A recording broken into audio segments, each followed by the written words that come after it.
I wanted to show you this quick using existing holes on the HB. Uh, there's two at the back here. You can use it to hang it up if you want. Okay, get down, Bearcat, go. Go. Dude, get down.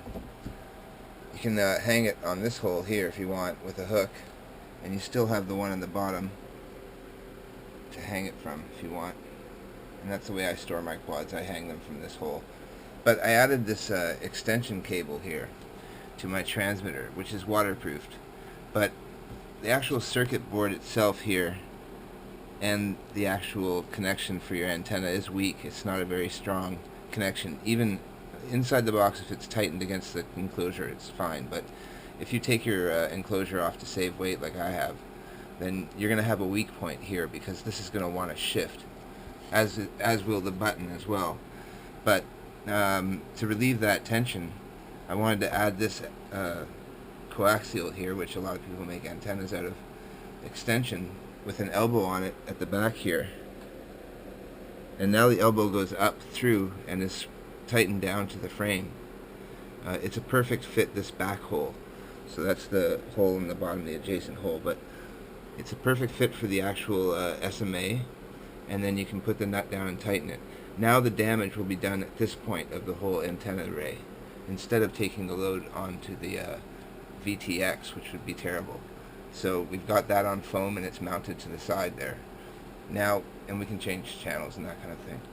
But now we take this will become the actual damaged part. And I've put this huge extension on for a test.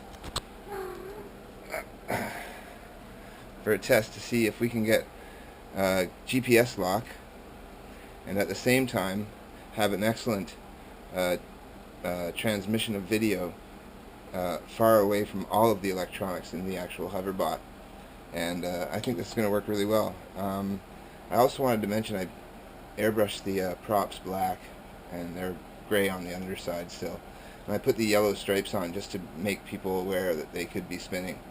And that's always a good deterrent to people getting too close, is having yellow on it. So I think Bearcat agrees, but he gets close no matter what, so I have to be careful.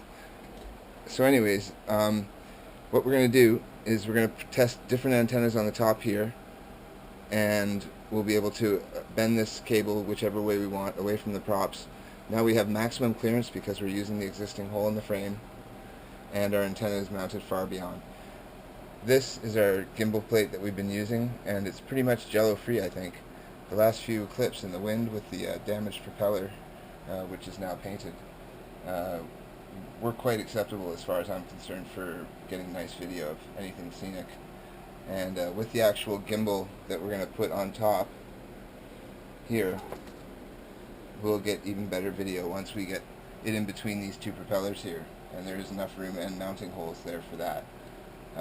We can shift our battery back all the way to this post now, so it does limit our battery position. That is one thing you have to consider. But having the battery this far back and the camera mounted further back on the gimbal, we should be equal, and we can always move these arms back further and extend them out because we still have an inch of tube here that we can use to move the motors out to match any geometry that we develop that's suitable for our framing of our pictures.